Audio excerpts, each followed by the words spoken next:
Çok sayınaus.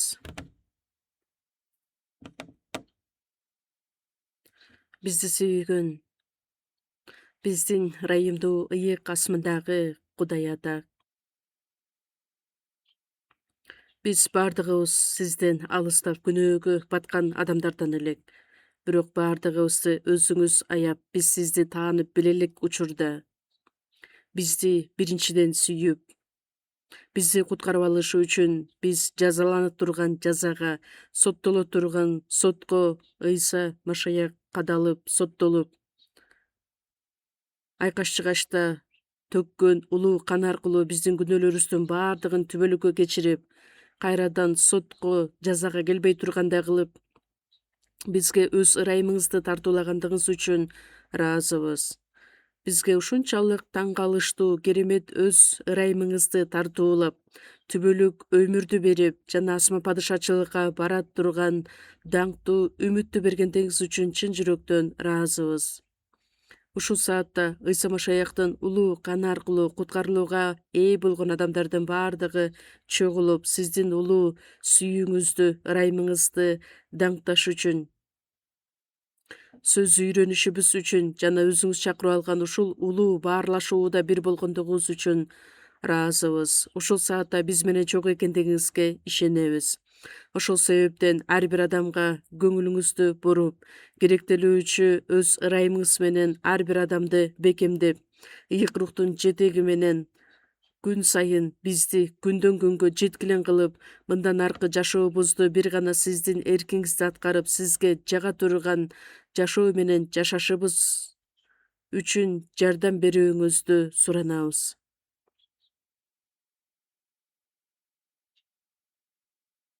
Бир нече күндөн кийин биздин баштала турган жайкы конференцияда дагы көптөгөн адамдар сиздин алдыңызга келип, куткарылууга ээ боло турган сиздин улуу керемет иштериңиз аткарылып, ал үчүн ар бирибизди даңктуу түрдө өзүңүз колдонууңузду суранабыз. Ыйса Машаяктын келерине өтө аз калган убакытта биз баардыгыбыз кандайча адамдардан болушубуз керек экендигин сөз аркылуу үйрөтүп, ыйык рухтун жетеги менен жетектөөңүздү суранабыз. Биздин мамлекеттеги жайгашкан жыйындар дүйнөнүн ар бир бурчунда кыйынчылыктарга карабастан кайраттуулук менен жакшы кабар сөзүн таркатып келе жаткан биздин баардык бир туугандарга өз ырайымыңызды тартуулап, сиздин керемет күчүңүз ар дайым биз менен чогуу болуп, ушул дүйнөнүн акырында көптөгөн адамдарга жакшы кабарды таркатышыбызга жардам бериңиз. Бул саатты бир гана сизге тапшырып, ыйык рухтун жетеги менен чогуу болуңуз. Бизди куткарып алган Ыйса Машаяктын ысымынан сыйындык. Аминь. Даңктоо группасын чогуу угабыз.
두려 말고 용기 있게 힘써 싸우세 죄 승리 얻을 때까지 일심으로써 힘써 나가세 일심으로써 힘써 싸우세 마귀들의 군사들과 힘써 싸워서 승전보를 울리기까지 죄가 중에 빠진 사람 죄를 이루쳐 십자가에 달린 예수 믿기만 하면 위태한 데 빠진 영혼 구원 얻어서 천국 백성될 것이니세 일심으로써 힘써 나가세 일심으로써 힘써 싸우세 마귀들의 군사들과 힘써 싸워서 승전보를 울리기까지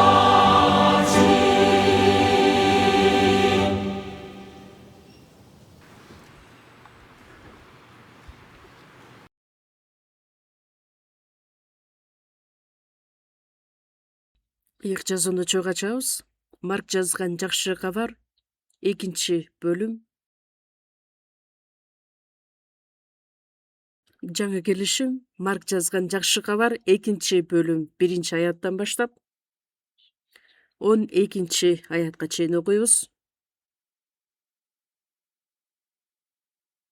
Марк жазган жакшы кабар 2-бөлүм 1-аяттан 12-аятка чейин мен сиздерге окуп берейин. Бир нече күндөн кийин Ыйса кайрадан Капернаумга келди. Анын үйдө экендиги маалым болоор замат көп эл чогулуп калды. Ал эмесе эшиктин алдында да орун калбай калды. Ыйса болсо элге Кудайдын сөзүн айтып жатты. Ошондо 4 киши ага бир шал оорулууну көтөрүп келди. Алар элдин көптүгүнөн Ыйсага жакын бара алышпай, үйдүн чатырын ачышты да, ал турган үйдүн төбөсүн тешип, шал оорулууну төшөгү менен түшүрүштү. Алардын ишенимин көргөн Ыйса шал оорулууга: "Балам, күнөөлөрүң кечирилди" деди. Бул жерде бир нече мыйзам окутуучулар отурушкан эле. Алар: "Эмне үчүн ал ушинтип айтып жатат? Ал Кудайга акарат келтирип жатат. Күнөөлөрдү бир Кудайдан башка ким кечире алат?" деп ойлошту. Ошол замат Ыйса руху менен алардын оюн билип: "Эмне үчүн ушинтип ойлоп жатасыңар? Шал оорулууга кайсынысын айткан оңой? Күнөөлөрүң кечирилди дегенби же ордуңан туруп төшөгүңдү ал да баргын дегенби? Бирок адам уулунун жер үстүндө күнөөлөрдү кечирүүгө бийлиги бар экенин билишиңер үчүн" деди да анан шал оорулууга: "Сага айтамын, ордуңан туруп төшөгүңдү ал да үйүңө бар" деди. Ал ошол замат ордунан турду да төшөгүн көтөрүп алып, баардыгынын көз алдында сыртка чыгып кетти. Ошондо баардыгы таң калып: "Биз эч качан мындай нерсени көргөн эмес элек" деп Кудайды даңкташты.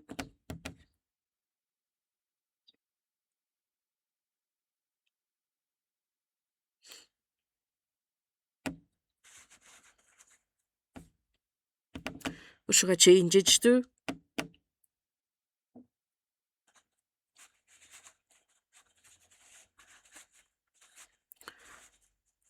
Азыр өтө ысык убакыт болгондуктан көптөгөн адамдар ошол ысыктан качып башка жерлерге, деңизге же болбосо башка чет мамлекеттерге эс алыш үчүн кетип жатышат. Ал эми биз алардан айырмаланып такыр башка пландарды коебуз.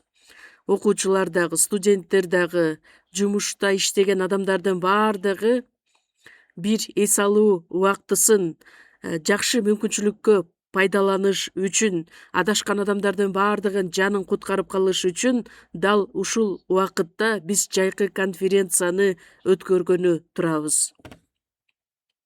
Баардыгыңыздарга эле маалым болгондой, бизге жакын жайгашкан Коңжу шаарында Галилея лагеринде ар дайым күзгү конференция, жазгы конференция, жайкы конференция, андан сырткары кышкы конференциялар, көптөгөн иш чаралар өткөрүлүп жатат. Бирок ошолордун ичинен эң эле көп куткарылууга ээ болгон адамдардын учуру же болбосо конференциясы бул жайкы конференция деп айтсак болот. Анткени бир эле съездде 10 миңден ашкан адамдар катышкандыктан биз ошол конференцияны 7 съездге бөлүп өткөрөбүз дагы. Мындай күнүмдүк жашоодо дагы биз дайыма жакшы кабарды айтып келебиз, элдерге сөз уктурабыз. Бирок дал ушул жайкы конференция учурунда бүт биздин мамлекет боюнча бир туугандардын баардыгы бир ойдо, бир жүрөк менен сыйынып ушул конференция өткөрүлүп жаткандыктан жайкы конференция учурунда куткарылган адамдар өтө эле көп. Мен башында Америкага барган учурда биз Америкада биздин жыйында конференция өткөрүшүбүз үчүн Эшвилл шаарында атайын башка бир жыйындын имаратын ижарага алып колдонгон элек. Ошол учурда биз ушунчалык жакшы шарттары бар экен деп ойлогонбуз. Бизде да ушундай имаратыбыз, ушундай лагерибиз болсо экен деген кыялдарыбыз бар болчу эле. Бир аз көз арткан учурларыбыз дагы бар эле. Бирок азыркы учурда биздин Кореядагы турган лагерибиз дүйнө жүзү боюнча эң чоң лагерь болуп эсептелинет. Ошондуктан менин оюм боюнча азыркы биздин Галилея лагерибиз биздин эң чоң лагерибиз деп айтсак болот. Биздин лагерге окшогон өтө чоң масштабтуу лагерь башка жакта жок деп мен айта алам. Анткени азыркы учурда дагы курулуш иштери улантылып жатат. Анткени биздин конференцияга келип катышыш үчүн ошол айлана чөйрөдө, айлана тегеректе жайгашкан башка имараттардын баардыгын элдер алдын ала ижарага алышат дагы, ошол жакта убактыларын өткөрүшөт. Бирок ошол жердеги жайгашкан бүт участоктардын баардыгын алып, биздин бир туугандар конференцияга катышкан адамдардын баардыгы ошол жатаканада жатсын деп жатакана тургузулуп жаткан учуру жаңы курулуп жаткан жатакананын жалпысынан карап көргөндө 480 бөлмө пайда боло турган жатакана. Анан менимче эмдиги жылы баардыгыбыз ошол жатакананын ичинде уктай ала турган чоң имарат пайда болот деген ишеничтебиз. Анткени кылдаттык менен үзгүлтүксүз азыр көптөгөн адамдар ошол жакта эмгек кылып жатышат. Ремонт иштери дагы болуп жатат. Албетте мунун баардыгы масштабтуу чоң имараттар өзүнөн өзү эле туруп калбайт. Көптөгөн каражаттар дагы керектелет. Бирок бүгүнкү күнгө чейин эч ким кыйналбастан каражаттар дагы өзүнөн өзү менен эле чогулуп, ошондой чоң лагерлер тургузулуп жатат. Эмне үчүн деп ойлойсуздар? Анткени биз баардыгыбыз жакшы билгендей, адамдын жанын акчага сатып алууга мүмкүн эмес да. Кандайча ыкмаларды колдонбойлу, биз ал ыкмалар, ал жолдор менен дагы адамдын жанын куткара албайбыз. Ошондуктан биз баардыгыбыз бир жүрөктө сыйынып конференцияга катышкан адамдар куткарылуусу жок жөн кете алышпайт. Ошол конференциядан же качып кетиши керек, же куткарылышы керек. Бирок качып кетүүгө мүмкүнчүлүк жок, анткени өтө алыс жакта жайгашкандыктан адам жөөдө кете албайт, эч ким аны машина менен жеткирбейт дагы. Ошондуктан бул дагы өтө жакшы мүмкүнчүлүк. Кээ бир адамдар, жаңы келген адамдар конференцияга катышат дагы, мен ушул конференцияга келгеним аябай жакшы болгон турбайбы деп сууга чөмүлдүрүлгөнгө чейин барышат. Бүткөндөн кийин күбөлөндүрүү сөздөрүн дагы айтып келишет. Биз ушунчалык сүйүнүп жатсак, биздин Кудай атабыз канчалык чоң кубаныч менен сүйүнөт. Азыркы учурда биздин жыйындар дүйнө жүзү боюнча 83 мамлекетте 1000ден ашык жыйындарыбыз бар. Ал сан күндөн күнгө өсүп келе жатат. Чет мамлекеттерде дагы биз конференция өткөрө турган лагерлерди дагы тургузганбыз. Ал жакта дагы үзгүлтүксүз жакшы кабар сөзү таркатылып келе жатат. Ошондуктан быйыл өтө турган биздин жайкы конференцияда дагы көптөгөн адамдар куткарылууга ээ болот деген үмүтүбүз чоң. Албетте ал нерселердин баардыгы өзүнөн өзү эле болуп өтпөйт. Биринчиден, куткарылган адамдар биринчи орунда туруп, баардыгыбыз бир эмгек кыла турган болсок, чын жүрөктөн кызмат кыла турган болсок, анда сөзсүз түрдө биз аркылуу, биздин кылган иштерибиз аркылуу куткарылган адамдар сөзсүз түрдө пайда болот. Бул конференцияга албетте биз биринчиден жакындарыбызды, досторубузду, тааныштарыбызды, коңшуларыбызды баардыгын ээрчитип келгенге аракет кылышыбыз керекпиз. Ошондуктан бүгүн сиздер менен сүйлөшө турган темабыз күнөөкөрдү теңирге алып келгендер деген тема болмокчу. Мурунку жумада эсиңиздерде болсо керек, 2 жума бою мен конференция жөнүндө жакшы кабарды таркаталы, ошону мүмкүнчүлүк катары пайдалангыла деген сөздөр менен бөлүшүп кеттим эле. Бүгүн эле ошол теманы улантып, эске салып, биз кандай жүрөктөрүбүз менен жайкы конференцияга катыша алабыз. Албетте, Ыйса Теңирдин айткан сөздөрү көптөгөн адамдардын куткарылып калуусуна түрткү берет. Матай 18-бөлүм 14-аятта Ыйса айтат: асмандагы атаңар да бул кичинелердин биринин да жоголушун каалабайт. Бул дүйнөдөгү адамдардын ичинен бирөөсү кедей болсо, бирөөсү акылсыз болсо, билими жок болсо, же болбосо алсыз адамдарды кичинелер деп аташат. Ошол кичине бир адам болсо дагы анын жаны сөзсүз түрдө куткарылышы керек. Анткени ал адамдардын бирөөсүн дагы жоголуп калышын Кудай каалабайт. Андан сырткары 1-Тимотей 2-бөлүм 4-аятта Кудай баардык адамдардын куткарылышын, чындыкты таанып билишин каалайт. Баардык адамдардын куткарылышын Кудай өзү каалайт. Дүйнөдө жашап жаткан бүт адамдарды Кудай бирдей сүйөт. Ар бир адамдын жаны куткарылып калсын деп Кудай күтөт да каалайт. Жакан 1-бөлүм 29-аятта сууга чөмүлдүрүүчү Жакан Ыйсаны көрүп айтат: бул Кудайдын курмандык козусу, ал дүйнөнүн күнөөсүн өз мойнуна алат. Бүт дүйнөнүн күнөөсүн өз мойнуна алып, күнөөсүз Ыйса айкаш-чыгашта кадалган 6 саат бою адам баласы башынан өткөрө ала турган баардык шылдың, баардык азап, кайгы, жазаны башынан өткөрдү дагы биздин күнөөлөрүбүздү түбөлүккө кечирди. Матай 16-бөлүм 26-аятта эмне деп айтылат?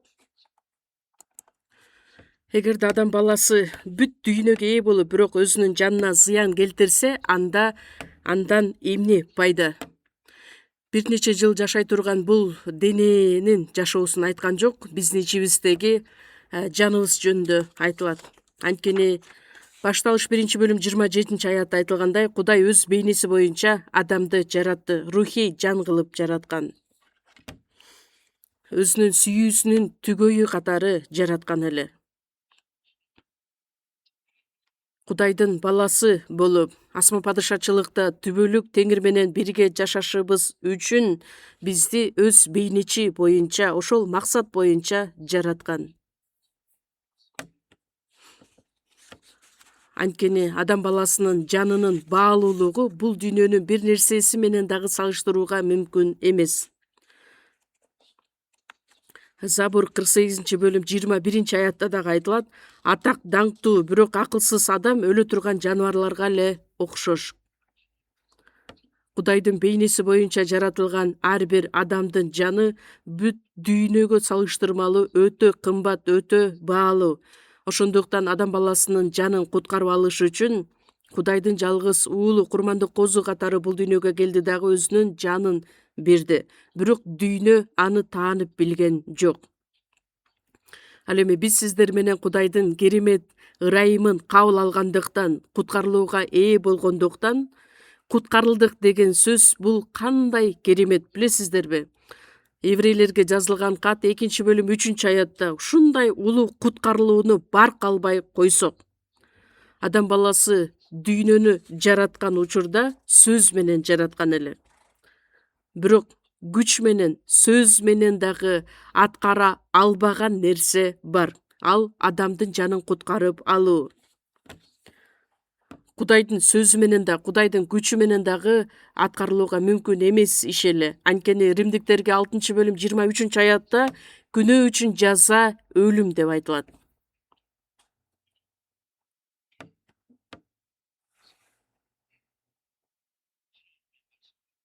Кудайдын күчү менен да, Кудайдын сөзү менен дагы аткарууга мүмкүн эмес болгондуктан, анткени Кудай өзүнүн адилеттиги боюнча күнөө үчүн жаза өлүм десе, демек күнөөкөр үчүн күнөөкөрдүн ордуна адил адам өлтүрүлүшү керек эле, өз жанын бериши керек эле.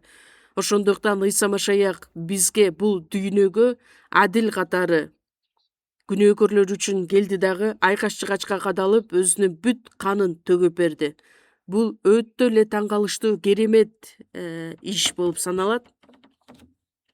Кимде ким ошол чындыкка ишенген болсо, ошол чындыкты кабыл алган болсо, ал куткарылууга ээ болот дагы түбөлүк асман падышачылыкка бара турган адам болот. Кудай менен чогуу жашай турган адам болот. Биз сиздер менен ушундай улуу куткарылууга ээ болгонбуз.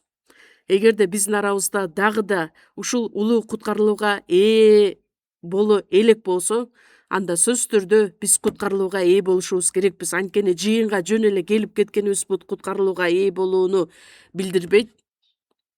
Эгерде ушундай улууну куткарылууну барк албай койсо, анда Кудайдын жазасынан кантип качып кутулат? Эгерде биз ээ болгон куткарылуу канчалык баалуу болгон болсо, анда башка адамдардын куткарылуусу дагы ошончолук баалуу экендигин биз жакшы түшүнүшүбүз керекпиз. Эгерде менин куткарылуум ушунчалык барктуу жана баалуу боло турган болсо, анда башка адамдардын куткарылып калышы дагы ошончолук баалуу экендигин биз түшүнүшүбүз керекпиз. Кудайдын эрки бул дүйнөдө куткарыла элек адамдардын баардыгын биз Кудайга ээрчитип алып келип, сөздү айтып, алардын куткарылып калышы. Демек ошол тапшырманы Кудай бизге тапшырып берген. Биринчиден, куткарылган адамдар аркылуу Кудай өзү ошол ырайымын тартуулайт жана асман падышачылыкка бара тургандай кылып, биринчи куткарылган адамдарды Кудай өзү колдонот. Ошондуктан бүгүнкү биздин темабызды дагы күнөөкөрдү Теңирге алып келгендер деп мен атап койдум. Марк жазган жакшы кабар 2-бөлүмдө ошол жөнүндө айтылат. Марк жазган жакшы кабар 2-бөлүмдө. Бир нече күндөн кийин Ыйса кайра эле Капернаумга келет. Анан албетте Ыйса келди деген учурда дароо бүт ушак тарап кетет дагы, элдердин баардыгы ошол үйгө чогулушат. Көптөгөн адамдар анын астында чогулгандыктан, Ыйса албетте биринчиден аларга Кудайдын сөзүн айтып жаткан болот. Адамдардын жаны куткарылып калышы үчүн түбөлүк өмүргө байланыш болгон сөздү айтып жаткан элек. Ошол учурда бир шал оорлуу адамды ээрчитип келишет. Төшөгү менен көтөрүп келишет. 4 адам бир шал оорлуу адамды көтөрүп келишет. Ыйсага алып келип, аны оорусунан айыктыралы деген максатта. 4 адам Ыйсага ишенген адам элек.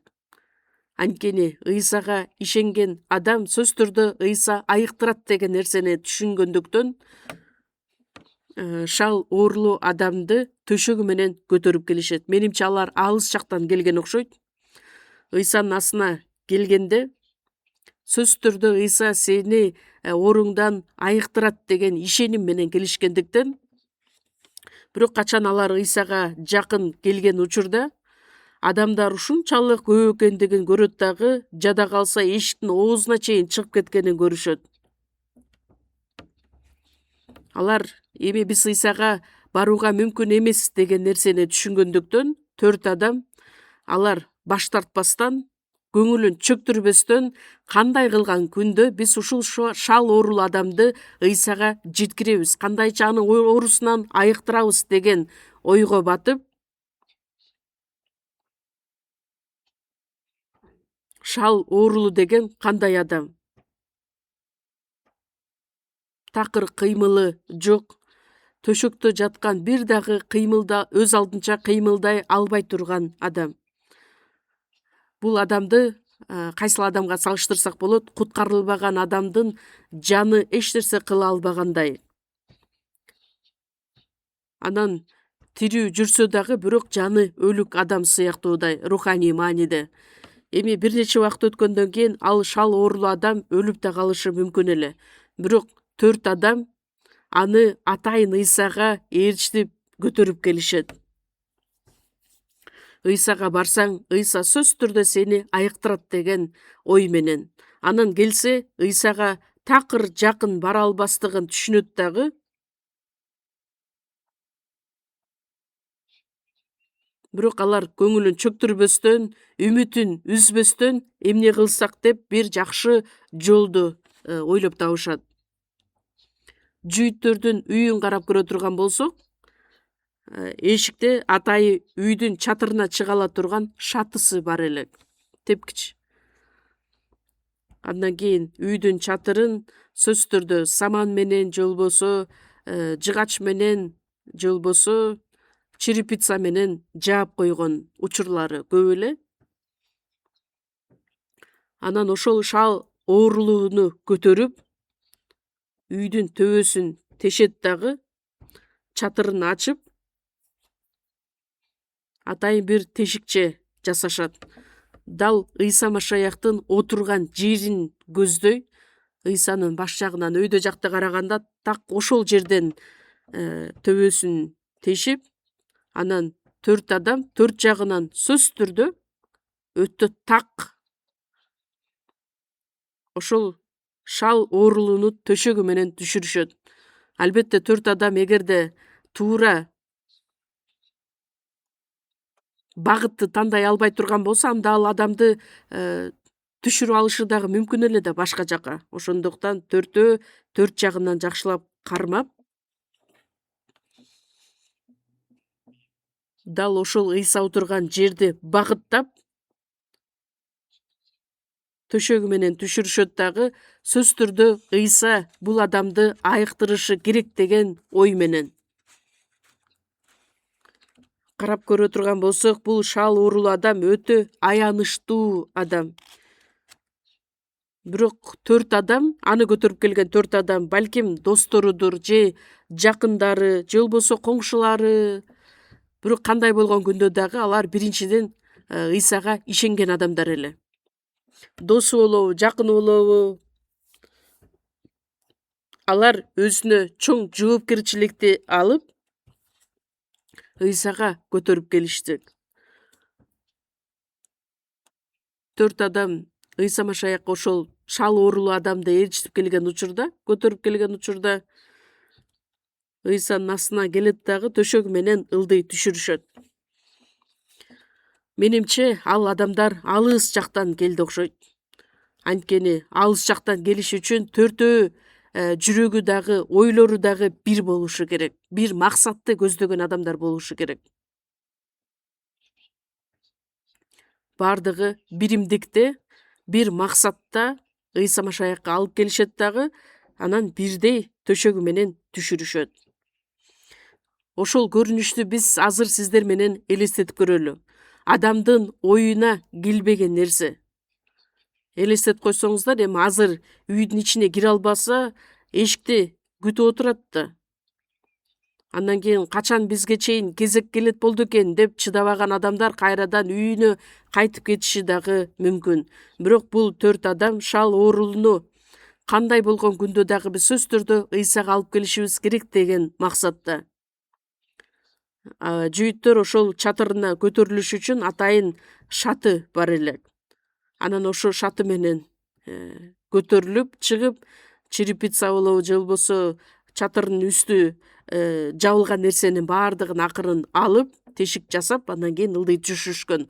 Албетте көптөгөн адамдар ушул көрүнүштү көргөндө алар таң калышкан эле. Кээ бир адамдар аларды урушуп, шылдыңдап, жаман сөз айтып, албетте Ыйса бул адамдардын жүрөгүн дагы билип турган эле.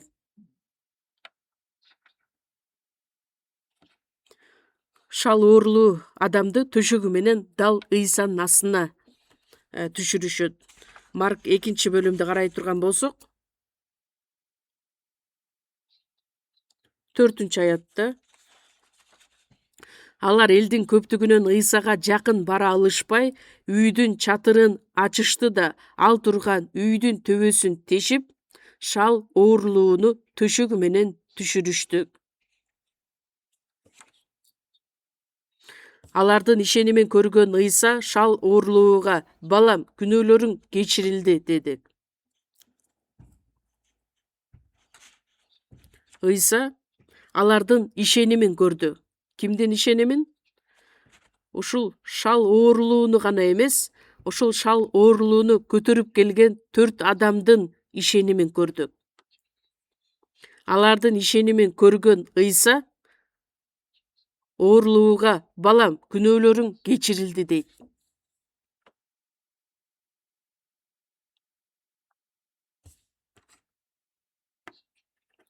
Бул жердеги маанилүү нерсе эмне?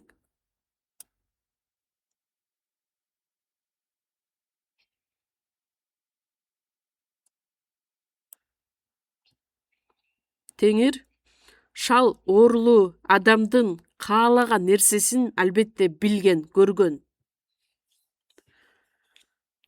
Менимче ушул 4 адам шал оорлууну алып келгенге чейин биринчиден ал адамга, оорлуу адамга түшүндүрдү да. Ыйса ал жаратуучу Кудай өзү пес ооруларды оорусунан айыктырган, өлгөндөрдү тирилткен.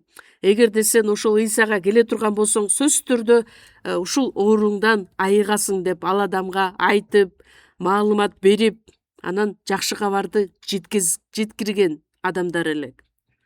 Ошондуктан ал шал оорлуу адамды кыйнап, зордоп алып келишкен жок да.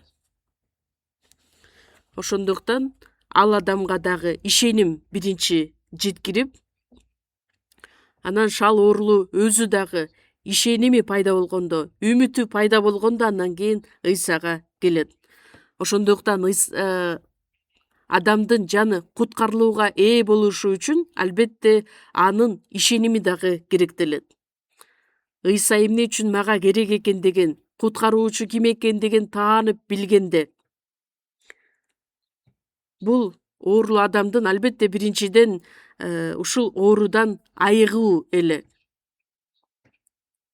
Бирок бул адам Ыйсага келгенинин негизги максаты ушул оорудан айыксам экен деген. Анткени ал шал оорлуу болгондуктан. Оорусунан айыгыш үчүн келген элек. Көптөгөн адамдар Ыйсанын артынан эмне себептен ээрчип жүрүштү эле. Анткени Ыйса адамдардын оорусун айыктырган эле. Кээ бирөөсү оорусунан айыгыш үчүн, кээ бирөөсү ошол кереметтерди көрүш үчүн. Бирок Ыйса шал оорлууга сен ооруңдан айыктың дегенге караганда, балам, күнөөлөрүң кечирилди деген сөздү айтат. Эмне үчүн? Анткени Ыйса Машаяк бул дүйнөгө келгенинин негизги себеби адамдарды оорудан айыктырыш үчүн эмес, өлүмгө, түбөлүк тозокко бара жаткан адамдардын баардыгын куткарып алыш үчүн. Кылмыштарыңардын жана күнөөлөрүңөрдүн айынан өлгөн силерди куткарып алыш үчүн, адамдын жанын куткарып алыш үчүн бул дүйнөгө келгендиктен, бул адам оорусунан айыгууну каалады эле, бирок Ыйсага кайрылып айтат: күнөөлөрүң кечирилди деп.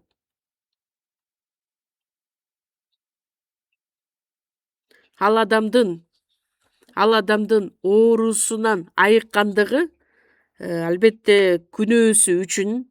Анткени Жакып 5-бөлүмдө айтылат, ким ооруп жатса, анда жыйын башчыларын чакыртсын, алар аны келип ал үчүн сыйынышсын. Күнөө бар болгондуктан оору дагы пайда болот. Кандай болгон күндө дагы бул шал оорулуу адам ооруга чалдыгып эми өлөрүнө аз калган убакыт эле, бирок бир эле ошол шал оорулуу адам эмес, адамдардын баардыгы эле кылмыштардын жана күнөөлөрдүн айынан өлүмгө бара жаткан адамдар болгондуктан Ыйсанын айткан сөзү балам күнөөлөрүң кечирилди деп.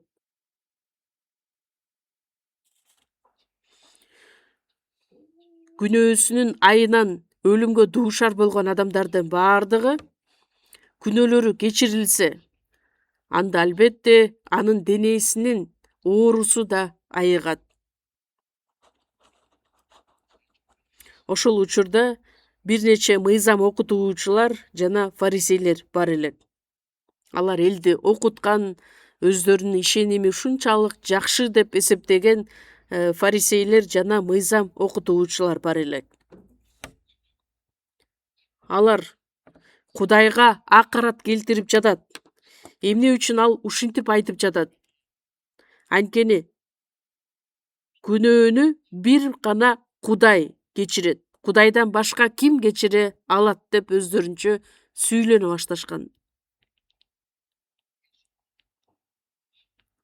Ыйсаны сен Кудай, өзүң Кудай деп санап алдың, Кудай элестетип алдың деп Ыйсага акарат келтирип башташкан. Кандай кылган күндө биз Ыйсаны кармап, аны өлтүрө алабыз деген ойго батышкан элек. Алардын түшүнүгү боюнча сен адам болуп туруп кантип адамдын күнөөсүн кечире аласың? Анткени бир эле Кудай кечире алат деп. Бирок чындыгында алар Ыйса ким экендигин таанып билишкен жок. Ыйса өзүнүн сөзүндө айткандай, атам жана мен бирбиз. Кудай өзү адамдын бейнесинде бул дүйнөгө келген эле. Филиппиликтерге 2-бөлүм 6-аятта Кудайдын бейнеси болгонуна карабастан, өзүнүн Кудай менен теңдигин олжо деп эсептебестен, адамдын бейнесинде, адамдын денесин өзүнө кабыл алып, адамдарды, күнөөкөрлөрдү куткарып алыш үчүн бул дүйнөгө келди эле. Адам катары, бирок күнөөсү жок адам катары. Анткени Ыйса ал адил эле. Анткени күнөөкөрдү куткарып алыш үчүн сөзсүз түрдө ал адил болушу керек. Өлүмгө дуушар болгон, же болбосо өлүм жолу менен бара жаткан адам, ал адам үчүн сөзсүз түрдө адил адам гана өз жанын берип куткара алат.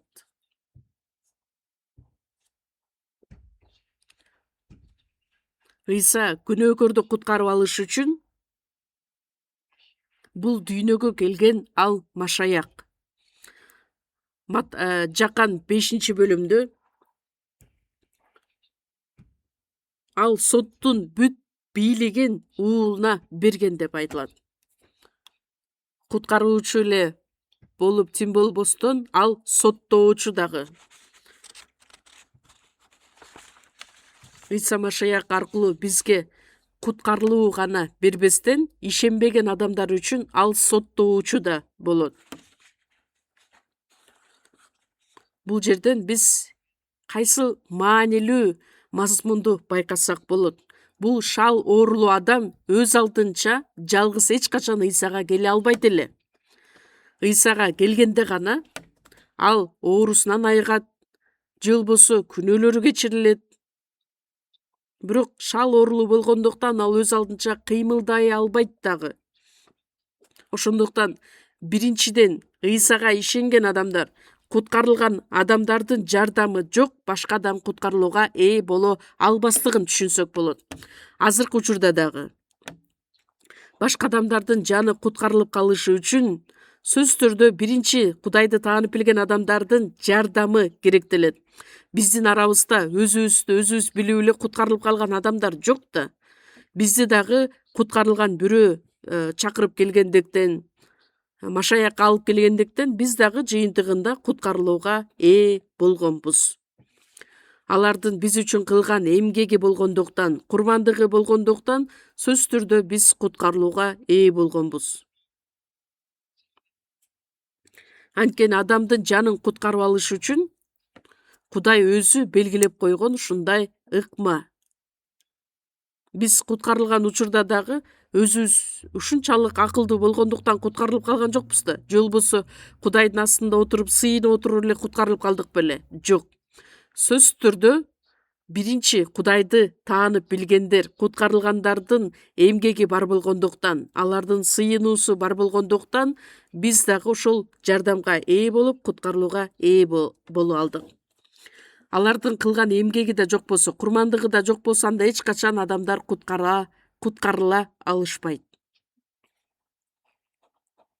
Бул шал оорлууга Ыйса Машаякка алып келгенге чейин аны кыйнап, зордоп алып келишкен жок.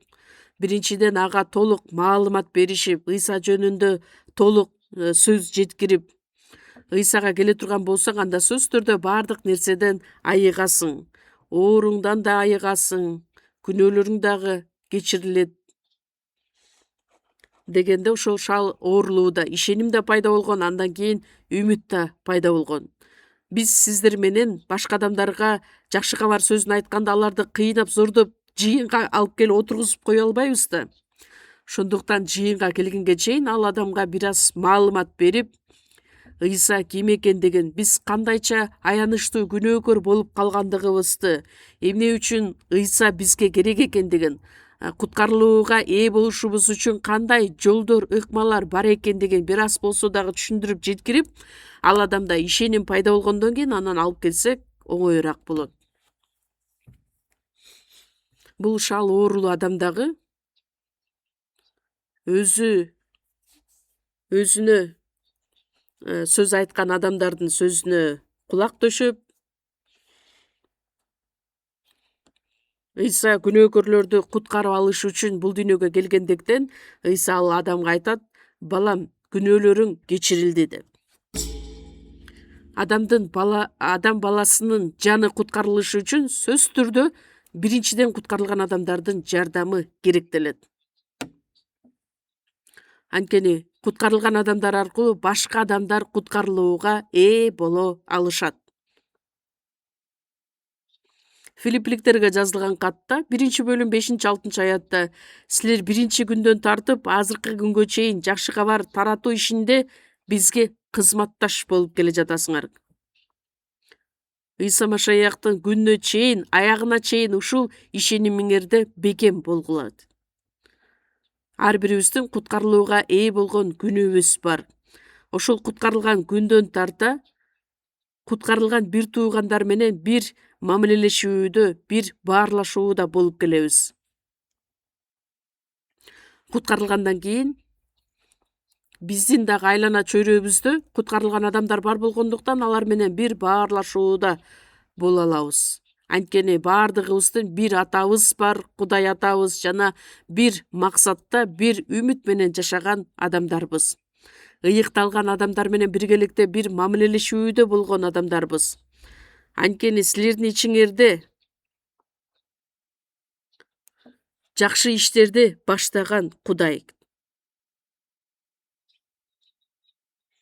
Элчилердин иштери 10-бөлүм 38-аятта Кудай Назареттик Ыйсаны ыйык рухка жана күчкө толтурган.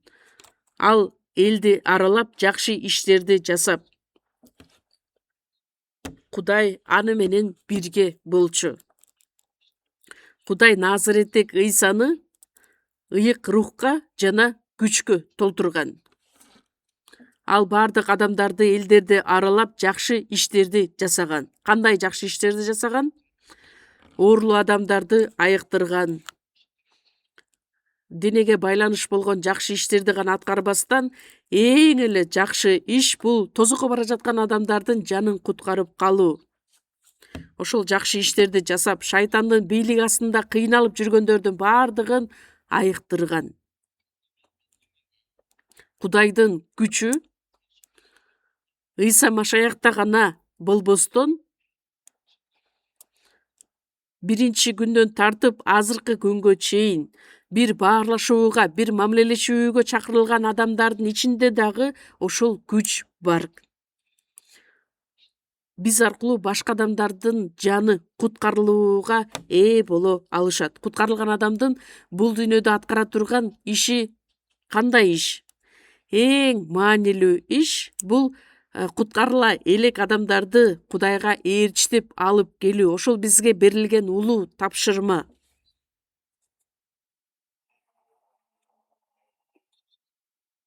Эфестиктерге жазылган катта 3-бөлүм 20-аятта биздин ичибизде иштеген Кудай сураганыбыздан да же ойлогонубуздан да артык кылган Кудай.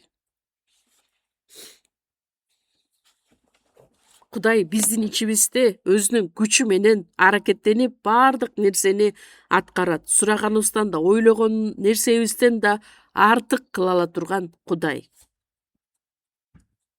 Эгерде биз чын жүрөктөн каалап сураган болсок, эмнени сурайбыз? Адамдар көбүрөөк куткарылып калса экен деген. Бир баарлашууда, бир мамилелешүүдө болуп, дагы да көптөгөн адамдар куткарылып калсын деген биз үмүт менен жашайбыз. Жүрөгүбүздөгү камтылган тилегибиз дагы, каалообуз дагы ошол. Демек бизге сураганыбыздан да, ойлогонубуздан да артык нерсени бере ала турган Кудай. Ал үчүн биз бир ойдо, бир тилекте, бир жүрөк менен жакшы кабар үчүн кызмат кылышыбыз керекпиз. Жакшы кабар таратып, жакшы кабарды таркатышыбыз үчүн бардыгыбыз биримдикте болушубуз керекпиз. Биздин оюбуз, биздин каалаган нерсебиз эмес, Кудай өзүнүн эркин аткарышы үчүн.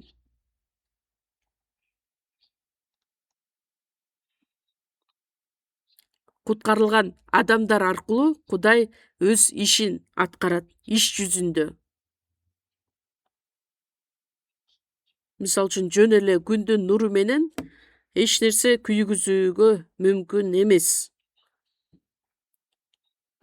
Ал эми эшикте турган күндүн нуру менен кандайдыр бир отту жандыра алабызбы? Албетте жок. Бирок ошол эле ысык күндүн нурун линза менен же лупа менен карап туруп, анан кагазды күйгүзүүгө мүмкүн. Ысык температурада. Мен дагы ошол нерсени жасап көргөм. Ыйса кандай сөздөрдү айтты эле? Кимде ким 2 адам же болбосо 3 адам менин ысымым урматына чогула турган болсо, анда мен да алардын арасында чогуу болом. Кудайдын иштери биз аркылуу аткарылсын деген оюбуз менен, жүрөгүбүз менен ошол нерсени каалай турган болсок, анда сөзсүз түрдө Кудайдын улуу иштери биз аркылуу аткарылат. Албетте бир адам сыйынганы жакшы, бирок андан дагы жакшысы качан 2 адам, 3 адам Теңирдин ысымы урматына сыйынганда. Биздин жайкы конференция учурунда куткарылган адамдар өтө көп.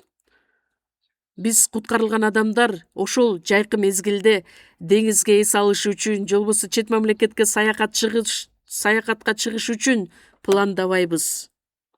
Анткени бизге берилген тапшырма ушунчалык улуу тапшырма болгондуктан, алдын ала ошол жакшы кабарды айта турган адамдар менен жолугуп, чогуу пландап, адамдарды ээрчитип барыш үчүн жатакана болушу керек, бөлмө болушу керек, алар үчүн дагы кам көрүшүбүз керек. Ал адамга жакшы кабарды таркатыш үчүн алдын ала пландарды коюп, кимде ким жакшы кабарды таркатпаса, же эч кимиси жок болсо, анда жок дегенде транспортты мойнуна алсын. Андан кийин ошол конференцияга барганда лагердин оозунда турган биздин бир туугандар колдорун булгап, саламдашып күтүп алган бир туугандар, машиналарды ордурду менен парковка кылган бир туугандар, тамак жасаган бир туугандар, идиш жууган бир туугандар, ошолордун баардыгы эмне үчүн аткарып жатышат? Ошолорду көрүп мен дагы жок дегенде бир ишти, бир кызматты аткарайын деген кызмат менен. Анткени биздин кылган кызматыбыз аркылуу да Кудай өзүнүн керемет иштерин аткарат. Кудайдын падышачылыгын көздөп, Кудай чогуу болом деген адам, демек ал адам менен мен да чогуу болом.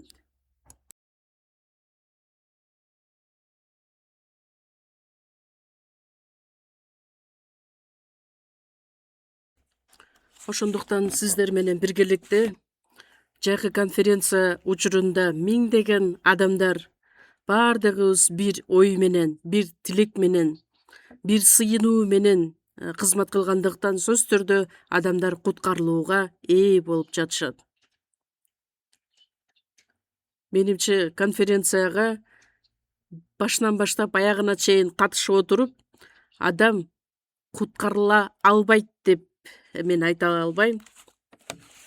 Анткени ушунчалык таш жүрөк болгон адамдын жүрөгү дагы сөзсүз түрдө куткарылууга ээ боло алат. Ошондуктан сиздер дагы бир адамга жакшы кабарды таркатып жаткан учурда, ой болбойт, ал адам укпайт деп баш тартпастан, сөзсүз түрдө жайкы конференцияга алып келгенге аракет кылыңыздар. Эң башында жаңыдан конференцияга келген адамдар лагерге келет дагы, анан токойлордун арасында эмне деген бир имарат турат. Анан имаратка жакындап келгенде эмне деген толуптур адамдар бул жакта жүрүшөт, эмне кылышат. Анан кийин оозу ачылат дагы, жабылбай, эмне кылаарын билбейт, түшүнбөйт. Кызык, бул адамдар эмне үчүн эмгек кылып жатышат. Анан залдын ичине кирет дагы, сөз угуп отуруп дагы бир жолу таң калат. Анан сөз угуп отуруп куткарылууга ээ болот. Ошондуктан сиздерге айтып жатканым, куткарылууга ээ болгон адамдар, миңдеген адамдар жайкы конференция учурунда куткарылууга ээ боло алышат. Анткени көптөгөн миңдеген адамдар бир туугандар бир ой менен, бир жүрөк менен сыйынып кызмат кылып жаткандыктан, Кудай ошол адамдар аркылуу иштегендиктен.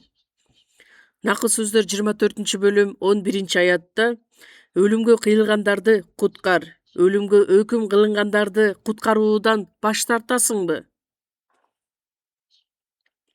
Тозокко бара жаткандарды куткар, жөн калтырба. Куткарып ал, анан кантип алардан баш тартасың?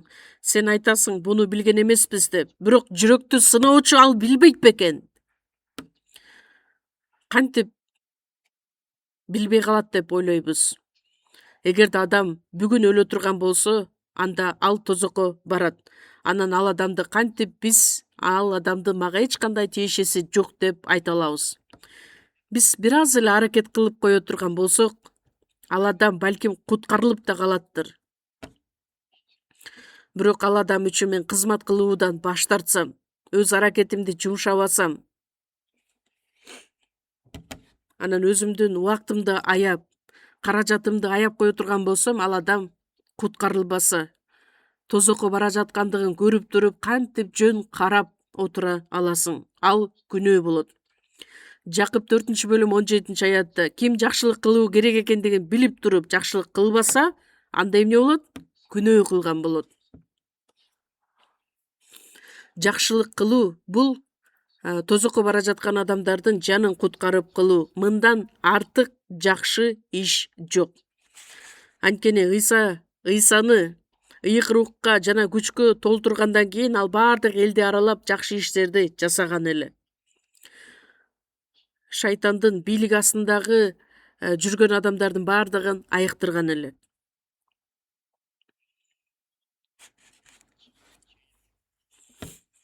Демек биз дагы тозокко бара жаткан күнөөкөрлөрдү жөн гана карап отура бербестен,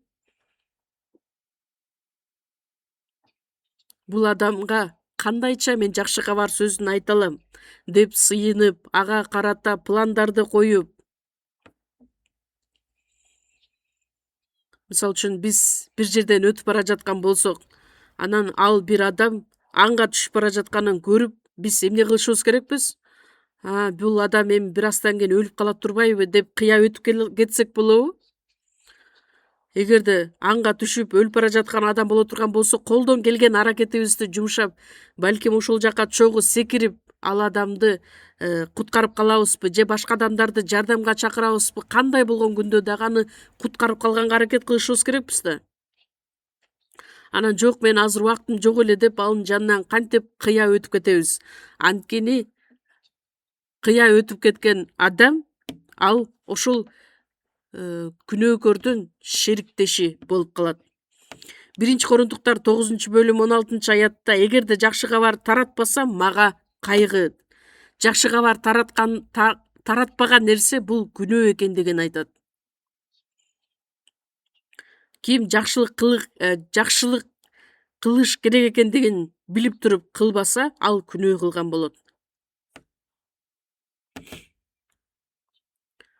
Бул дүйнөнүн адамдары жаман иш кылсаң, ал күнөө деп эсептешет. Ал эми биз куткарылган адамдар кайсыл учурда жаман иштерди кылабыз? Жакшылык кылыш керек экендигин билип туруп кылбасак, жакшы кабарды айтпасак, анда биз дагы күнөө кетирген болобуз. Забур китеби 65-бөлүм 16-аятта Кудай менин жаным үчүн эмне кылгандыгын силерге жарыя кылам. Менин жаным үчүн Кудай эмне иш кылды?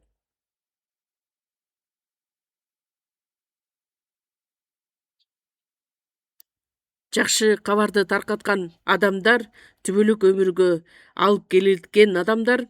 Колоссалыктарга 4-бөлүмдө элчи Павыл бир нече адамдын ысымдарын атап, андан Кудайдын падышачылыгы үчүн кызмат кылган алар деп атайт.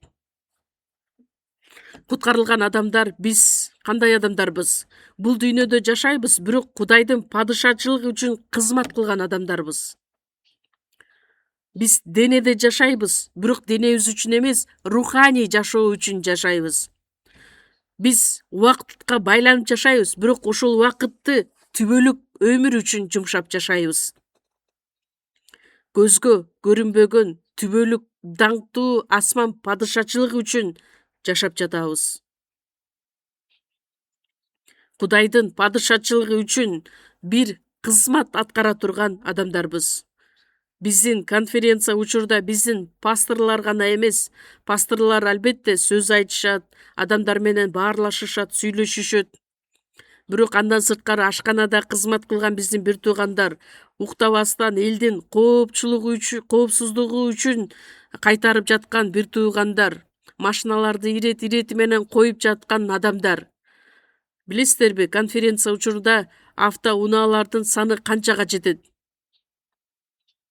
2000ден ашык машина. Эми элестетип көрсөңүздөр, ошол 2000 машинаны бир жерге катарынан батырыш үчүн кандай кызмат керектелет?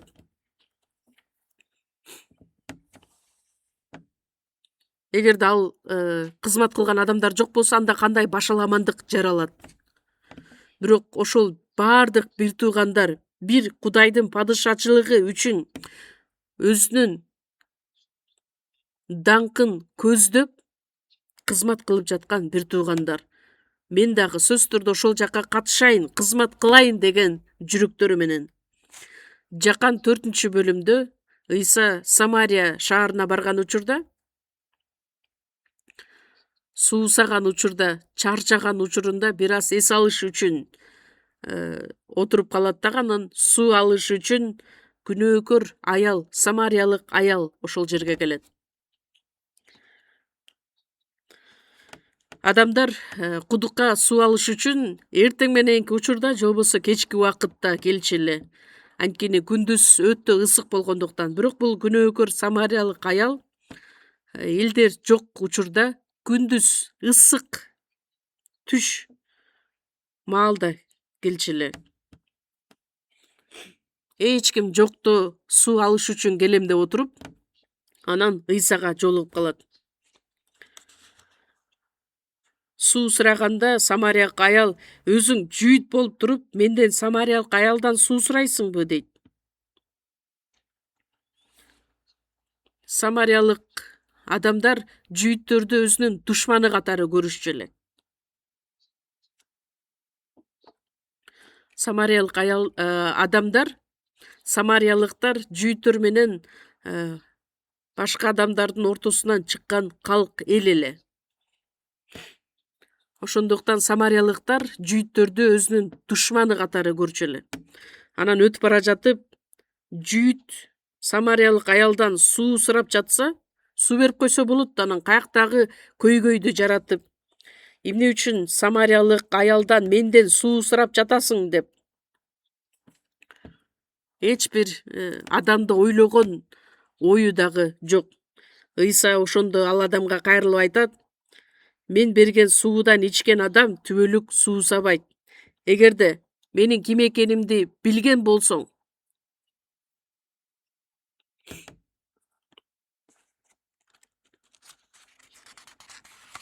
сен суу ала турган идишиң да жок. Анан бул кудуктун канчалык тереңдигин билесиңби?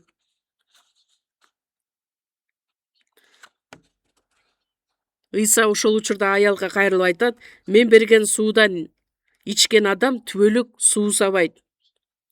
Суу анын ичинде түбөлүк өмүргө агып баруучу булакка айланат дегенде, мен суусабашым үчүн, бул жерге сууга келбешим үчүн анда мага ошол суудан берчи дейт.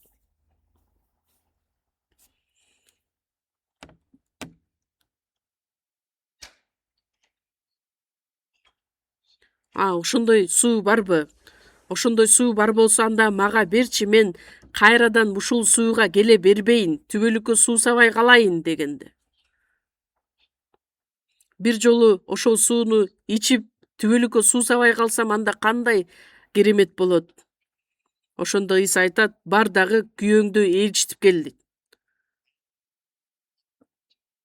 Анткени бул эркек, тиги эркек, баланча, тигинче 5 күйөөсү бар экендигин дагы Ыйса билген.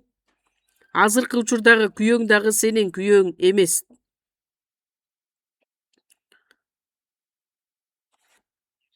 5 жолу күйөөгө чыксаң дагы азыркы күйөөң дагы сенин күйөөң эмес деп айткан учурда, аял Ыйсага кайрылып айтат: сен пайгамбар экениңди билдим. Биздин ата бабаларыбыз бул тоодо Кудайга табынып келишкен эле.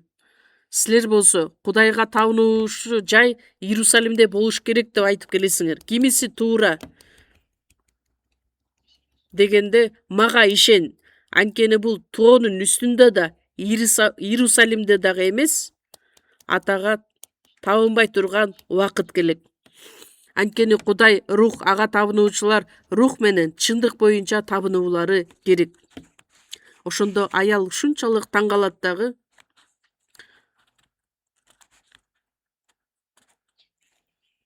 Башында жүйүт деп ойлоду эле, андан кийин пайгамбар деп ойлоду эле. Эми сен Машаяк экениңди мага ишен.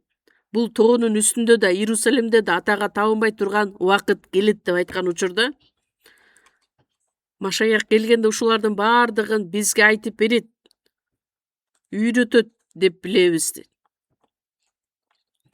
Мен, сен сүйлөшүп жаткан Машаяк менмин дегенде, аял ушунчалык таң калат дагы. Ыйса аялдын жүрөгүн ачып, Ыйса Машаякты таанып биле тургандай кылып сүйлөшөт. Анткени самариялык адамдар дагы Машаяктын келерин күтүп жашашкан эле. Анан аял сууга келгенин дагы унутуп коет дагы, баардык идиштерин таштайт дагы Самария шаарына чуркап барат. Жүргүлө, баардыгыңар көргүлө. Кылганымдын баарын айтып берген адамды көргүлө. Ал чынында эле Машаяк эмеспи деп айтып баштайт. Бул аял акылынан ажыраган жок, балким башка бир иш болгондур деп баардыгы сыртка чыгып келет дагы Ыйсага кайрылып сөзүн угуп, Жакан 4-бөлүмдө Ыйса ошол Самария жеринде 2 күн бою адамдарга сөз айткандыгы жөнүндө жазылат. Бир самариялык аял аркылуу бүт Самария жергесине жакшы кабар сөзү таркатылат. Андан сырткары самариялыктар өздөрү айтканны биз эми сенин сөзүң боюнча ишенип жаткан жокпуз, анткени сөзүн өзүбүз угуп, чын эле дүйнөнүн куткаруучусу Машаяк экенин билдик деп айтышат.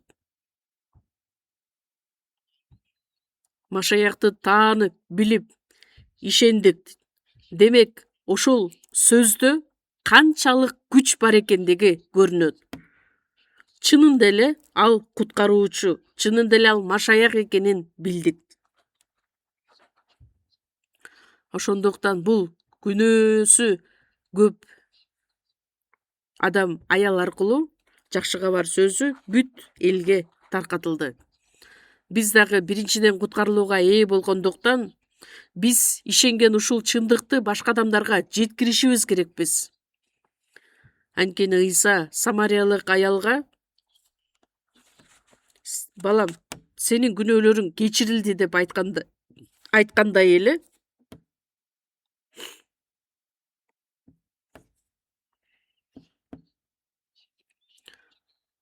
Ыйсанын бул дүйнөгө келгенинин негизги максаты адамдардын баардык күнөөсүн өз моюнуна алып,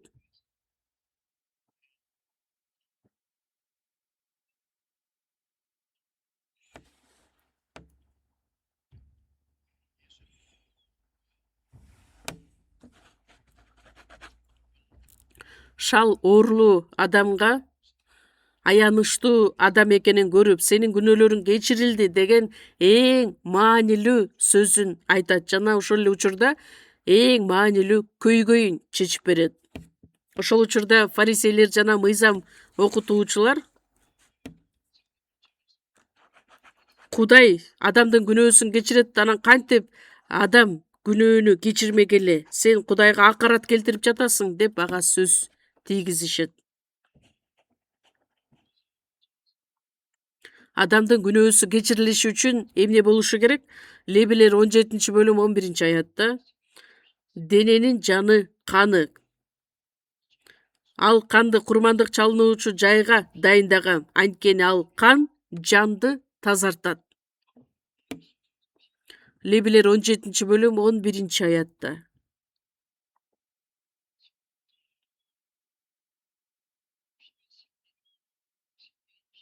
Кан ал жанды билдирет. Медицина боюнча, илимдердин изилдөөсү боюнча балким 100 жыл болгондур. Бирок Лебилер китебинде 2600 жыл мурун эле ошол жөнүндө айтылган эле. Дененин жаны канда деп. Ошол кан жанды тазартат. Жаныбар болобу, адам болобу кан төгүлгөндө ал адам өлөт. Ошондуктан кан төгүлүшү керек деген сөз күнөөсүз адил бирөө үчүн өз жанын берип канын төгүп бере турган болсо, анда сөзсүз түрдө ал адам куткарылат. Байыркы келишимде Израиль эли торпоктордун же болбосо эчкилердин каны менен Кудайга курмандык чалынуу жолу менен күнөөлөрү кечирилип келген эле. Ал эми еврейлерге 10-бөлүм 4-аятта торпоктордун, кочкорлордун каны күнөөлөрдү жок кыла албайт. Анда эмне үчүн күнөөлөр кечирилбесе андай курмандык чалынган эле? Анткени байыркы келишимдеги курмандык чалынган нерселердин баардыгы келечекте Ыйса Машаяк бул дүйнөгө келе тургандыгы жана биздин күнөөдөн арылта тургандыгы жөнүндө алдын ала көрсөтүлгөн эле.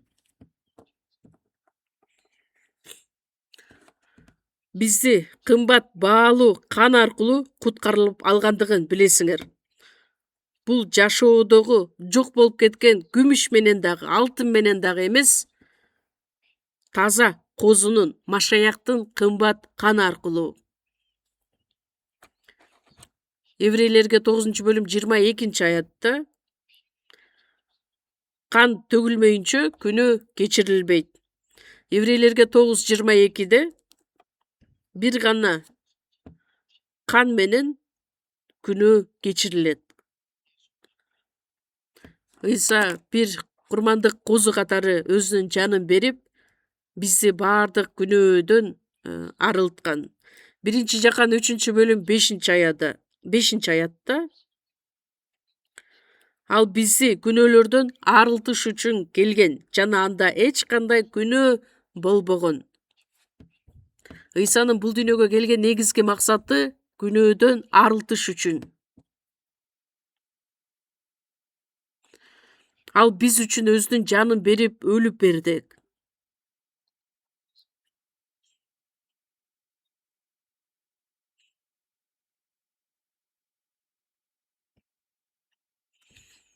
Ошондуктан Ыйса өзү өлгөнгө чейин эле балам сенин күнөөлөрүң кечирилди деп.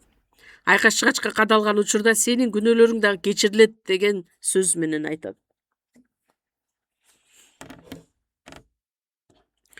Байыркы келишимде дагы Ыйса Машаяк келгенге чейин эле Ышая 44-бөлүм 22-аятты мисалы карасак, сенин баардык мыйзамсыздыктарыңды, күнөөлөрүңдү булуттай жана тумандай таратам. Мага кайрыл. Анткени мен сени кун төлөп куткарып алдым. Мисалы үчүн адамдар бири-бирине каршы күнөө кетире турган болсо, анда ал күнөө Кудайдын астында. Эмне үчүн алар Кудайдын мыйзамын бузду да. Адам канчалык мен туура эмес иш кылды, мени кечире көр деп суранган күндө дагы ал чечилбейт. Анткени Кудайдын астында ошол күнөө жазылган. Кудай өзү айтат, сенин баардык күнөөлөрүңдү тумандай, булуттай таратам. Ошол булут же болбосо туман жок болуп кеткендей, тарап кеткендей эле сенин күнөөлөрүңдү жок кылам. Кандайча? Ыйса Машаяктын айкаш чыгачка кадалган өлүмү, төккөн кан аркылуу. Мага кайрыл, анткени сенин баардык күнөөлөрүң кечирилген. Эфестиктер 1-бөлүм 7-аятта чогуу карап көрөлүбү? Эфестиктерге жазылган кат 1-бөлүм 7-аят. Эфестиктерге 1-бөлүм 7-аят чогуу окуйбуз. Кудайдын мол ырайымынын негизинде уулунун каны аркылуу кун төлөнүп, күнөөлөрүбүз кечирилди.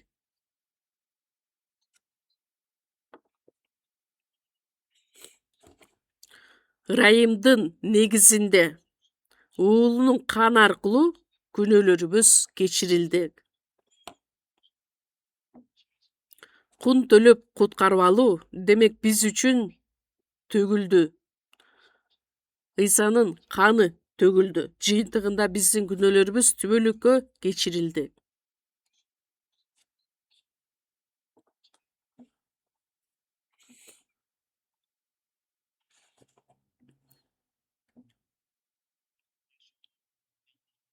Ыйса жүйүттөргө кайрылып айтат, мыйзам окутуучуларга, сенин күнөөлөрүң кечирилди дегенде сен Кудайга акарат келтирип жатасың. Кантип сен күнөөнү кечире аласың? Кудайдан башка эч ким күнөөнү кечире албайт дегенде, мыйзам окутуучулар Ыйса чынында ким экендигин таанып билбегендиктен.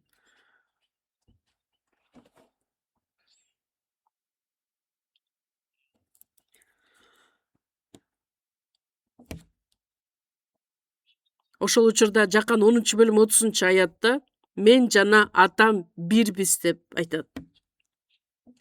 Ал бирөө. Ыйса түбөлүк кечиримди аткара тургандыгын алдын ала көрсөткөн эле. Ошондуктан сенин күнөөлөрүң кечирилди деп шал оорулуу адамга кайрылып айтат. Дагы бир жерди чогуу ача кетели. Жакан жазган жакшы кабар 20-бөлүм.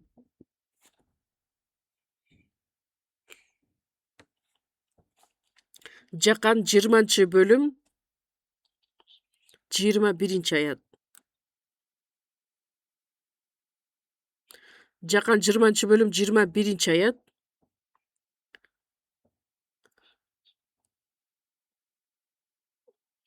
Ыйса аларга дагы бир жолу силерге тынчтык болсун деп айтты да, атам мени жиберген сыяктуу мен да силерди жиберем деди. Ушуну айткандан кийин ал шакирттерине демин үйлөп, ыйык рухту кабыл алгыла. Кимдин күнөөлөрүн кечирсеңер, ал кечирилет. Ал эми кимдин күнөөлөрүн кечирбесеңер, ал кечирилбейт деди. Ыйса кайрадан тирилгенден кийин өзүнүн шакирттерине кайрылып айткан сөзү, өзүнүн колун жана кабыргасын көрсөтүп, аларга көрсөтөт дагы. Атам мени кандай жиберген болсо, силер дагы мен да силерди жиберем. Ыйса адам бейнесинде бул дүйнөгө келди дагы айкаш-чыгашта кадалып бүт адамдын күнөөсүн өз мойнуна алды. Ошол ишти иш жүзүндө аткарды. Жакан 19-бөлүм 30-аятта аткарылды. Эмнени аткарды? It's finished. Бардыгын аткарды. Биздин күнөөлөрүбүз кечирген ишти Ыйса аткарды. Атам мени жиберген сыяктуу мен да силерди жиберем деди. Өлүм бийлигин жеңип Ыйса тирилген. Мен да силерди жиберем деген сөз эмнени билдирет? Ата Ыйсаны жибергендиктен ал бизге түбөлүк өмүрдү тартуулады. Эми бир гана анын шакирттери эмес, куткарылган адамдарга бардыгына кайрылып, мен да силерди жиберем дейт. 22-аятта, Жакан 20-бөлүм 22-аятта. Ушуну айткандан кийин ал шакирттерине демин үйлөп, ыйык рухту кабыл алгылат. Кимдин, чогуу окуйбуз, кимдин күнөөлөрүн кечирсеңер, ал кечирилет. Ал эми кимдин күнөөлөрүн кечирбесеңер, ал кечирилбейт деди. Өтө эле керемет сөздөр. Атам мени жиберген сыяктуудай, биздин бардык күнөөлөрүбүз кечирилген ишти аткарды.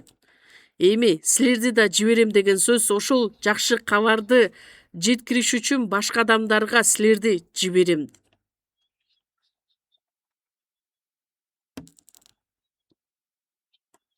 Кимдин күнөөлөрүн кечирсеңер, ал кечирилет. Таң калыштуу нерсе эмеспи? Күнөөлөрүн кечирбесеңер, ал кечирилбейт. Мындан артык башка сөз жок. Анткени айкаш-чыгашта кадалган Ыйса биздин бардык күнөөлөрүбүздү ал арылтты, жок кылды. Демек ошол чындыкты башка адамдарга айтсак, ал адамдардын да күнөөсү кечирилет. Эгерде Ыйса Машаякка таандык болгон чындыкты элдерге айта турган болсок, анда алардын да күнөөлөрү кечирилет. Айтпасак, анда алардын күнөөсү кечирилбейт дагы тозокко барышат.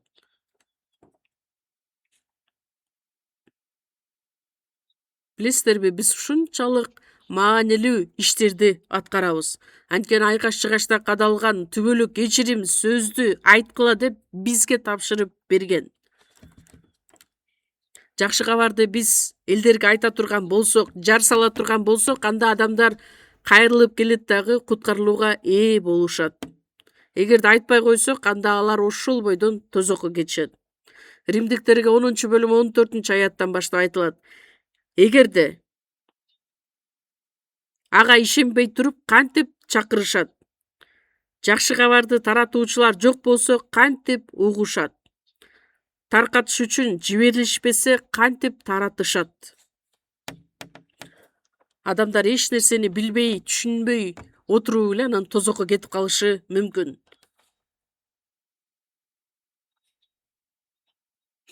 Жакшы кабарды эч ким таратпаса, анда кантип угушат? Жакшы кабарды таратыш үчүн эч ким жиберилбесе, анда адамдар кантип угушат, ишенишет? Ошондуктан биз аткара турган иш, жоопкерчилик бул өтө эле маанилүү. Ошол жоопкерчиликти Ыйса бизге тапшырып берген да. Жакан 14-бөлүмдү да чогуу ачабыз. Жакан жазган жакшы кабар 14-бөлүм.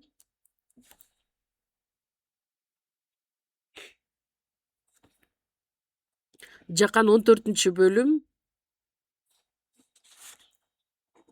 12-аят. чогуу окуйбуз. Чындыкты силерге чындыкты айтып коеюн. Мен кылып жаткан иштерди мага ишенген адам да кыла алат. Түгүл алардан да чоң иштерди кыла алат. Анткени мен атама кетип жатам. Мага ишенген адам мен кылган иштерди да аткара алат. Түгүл алардан да чоң иштерди кыла алат. Ыйса Машаяк асманга көтөрүлгөндөн кийин шакирттери ошол жакшы кабарды элдерге тарката башташкан. Ыйса аткарган иштерди, кереметтердин баардыгын шакирттери дагы аткарып келишкен. Кимде ким ушул чындыкты элдерге айта турган болсо, анда ал адам ошол Ыйсанын аткарган ишин аткарган болот. Кимдин күнөөсүн кечирсеңер, ал кечирилет. Бирок католиктерде кандай билесиздерби? Католиктердин башчысы Петр мага тапшырып берген деп күнөөлөрдү кечире турган бийликти мага берген деп түшүнөт дагы. Андан кийин өзү баардык нерсеге жетишпейм, алым жетпейт деп андан кийин кызматчыларды өзүнө тандап алган. Анан адамдар ошол кызматчыларга келип айтат, мен баланча күнөөлөрдү кетирдим дегенде, күнөөлөрүң кечирилсин деп кайрылат. Бул мындай мааниде айтылган сөз эмес. Кимде ким Машаяк жөнүндө ушул чындыкты айта турган болсо, ошол чындыкка ишенип, адамдын күнөөсү кечирилет. Ал чындыкты айтпасак, оозубузду бекем бууп отуруп ала турган болсок, анда кайсыл адам куткарылууга ээ болот эле? Анан бир четинен карап көргөндө биз ушул чындыкты билип туруп кантип айта албайбыз? Биз бир эле жайкы конференция учурунда эмес, өмүрүбүздүн аягына чейин жакшы кабарды таркатып жашашыбыз керекпиз. Анткени куткарылбаган адам куткарылууга ээ болуш үчүн бул дүйнөгө төрөлгөн. Куткарылыш үчүн азыр дагы дем алып жашап жатат. Ал эми куткарылган адам ошол жакшы кабарды элдерге жеткириш үчүн жашап жатат деп айтсак болот. Өзүнүн кызыкчылыгы үчүн, өзүнүн пайдасы үчүн жашабайт да. Бейишке барганда канчалык керемет болот билесиздерби? Азыр биз бейишти элестете албагандыктан өлүмдөн дагы коркобуз. Бирок куткарылган ыйыктар үчүн өлгөндөр дагы бактылуу болот деп айтылат. Забур китеби 115-бөлүмдө Теңирдин көз алдында ыйыктардын өлүмү да кымбат. Аян китеби 14-бөлүмдө Теңирдин ичинде жашап өлгөндөр бактылуу. Куткарылган адам денеси өлө турган болсо, ушул бойдон ал асманга кетет. Бейишке кетет. Лука 16-бөлүмдө кайырчы Лазар жөнүндө айтылат. Бай адам да болот, бирок бай адамдын ысымы айтылбайт. Ал эми кайырчынын аты Лазар элек. Лазар бул Кудай менин жардамчым деген мааниге ээ.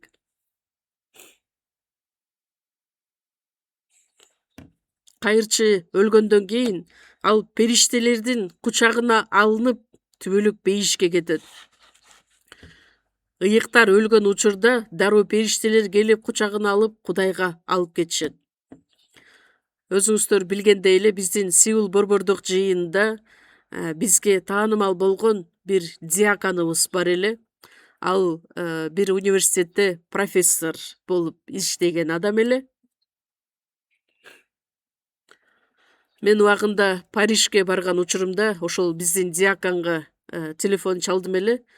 Жолугушабыз деп биз бири-бирибизге убада бергенбиз, бирок жолугушканга чейин эле ал көз жумду. Анан диакондун аялы мага айтат, экөөбүз гана отурганда ал мага мындайча айтты деп. Ак кийимчендер мага келди деп. Демек периштелер аны алып кеткени келишти. Лука 16-бөлүмдө айтылат, ошол кайырчы Лазар өлгөндө ал дагы периштелер менен асманга көтөрүлөт. Куткарылган адам эмне үчүн өлүмдөн коркушу керек?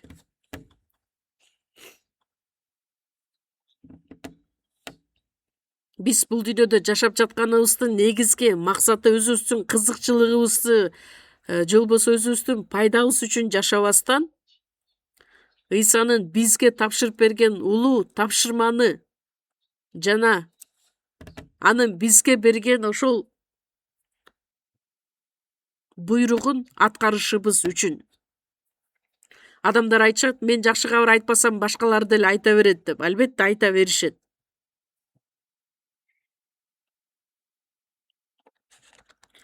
Экинчи Корунтуктар 5-бөлүмдө биз баардыгыбыз Машаяктын сот тактысы алдына келишибиз керек. Куткарылган күндөн тарта Машаяктын күнү келген күнгө чейин биз кандайча жашоо менен жашадык, эмне иштерди аткардык, ошолордун баардыгы ачыкка чыгарылат. Ар бир адам кылган ишине жараша соттолот жана тиешесин алат.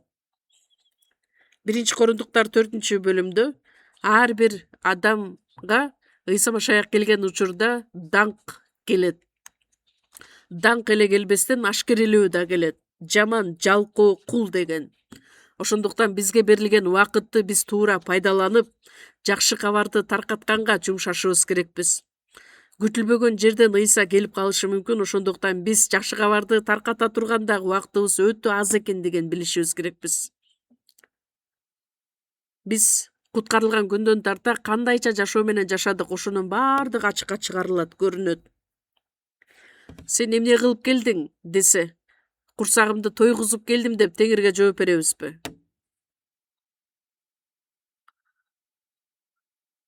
Бир мындай кызык окуя бар да. Бир адамдын атасы каза болот экен. Анан атасы каза болгондо бир насаатчыга барат.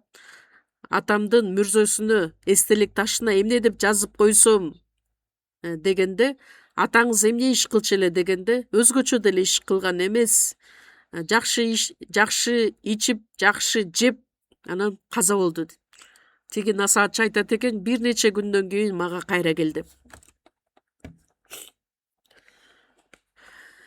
Анан эстелик ташына ичти, жеди, өлдү деп жазып кой дейт. Андан башка жаза турган эч нерсе жок дейт. Анткени ичти, жеди, өлдү. Негизи биз ошол жашоо үчүн жашайбызбы? Америкадагы белгилүү даанышман насаатчы D.L. Moody бар. Ошол D.L. Moody'нин мүрзөсүндөгү эстелик ташында эмне деген сөздөр жазылат? Мен силерге көп эле жолу айтканмын. 1-Жакан 2-бөлүм 17-аятта. Бул дүйнөдөгү баардыгы кумарлар менен кошо жок болот. Ал эми Кудайдын эркин аткарган адам түбөлүк жашайт. Кудайдын эркин аткарган адам түбөлүк жашайт.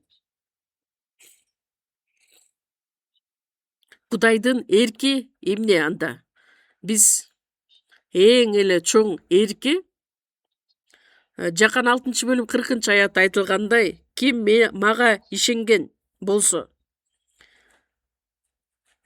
мен аткарган ишиме ишене турган болсо, анда ал адам түбөлүк өмүргө ээ боло алат. Быйылкы боло турган конференция үчүн дагы баардыгыбыз биргеликте сыйыналы, көптөгөн адамдарга жакшы кабарды таркаталы. Римдиктерге 1-бөлүм 16-аятта элчи Павыл айткандай, жакшы кабар таратуудан уялбайм. Анткени жакшы кабар сөзү баардык адамдарга жете турган Кудайдын күчү. Жакшы кабар сөз баардык адамдарга бирдей жете турган Кудайдын керемет күчү. Ошондуктан бир эле жолу угуп кое турган болсо, ал адам сөз түрдө куткарылууга ээ боло алат. Анан кантип биз сөздү айтпай кое алабыз? Биз сиздер менен биргеликте жакшы кабарды таркатып, сөз түрдө ушул ишти аткара турган болсок, Кудайды даңктай алабыз. Ошондуктан кимди конференцияга ээрчитип барасыз, алдын ала аттарын жазыңыз. Акыркы күндөрү мага көптөгөн адамдар телефон чалып жатышат. Бирөөсү айтат, мен 10 кишини алып барайын деп атам, бирөө 11-ди, бирөө 15-ти.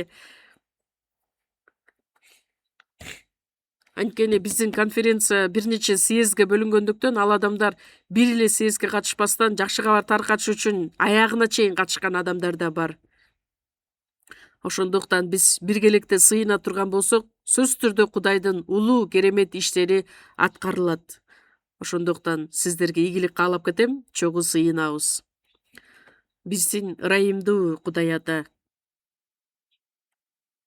биз баардыгыбыз сизден алыстап күнөөгө баткан адамдардан элек, бирок баардыгыбызды өзүңүз куткарып алып, түбөлүк падышачылыкка барышыбыз үчүн үмүт тартуулап бергендиңиз үчүн ыраазыбыз.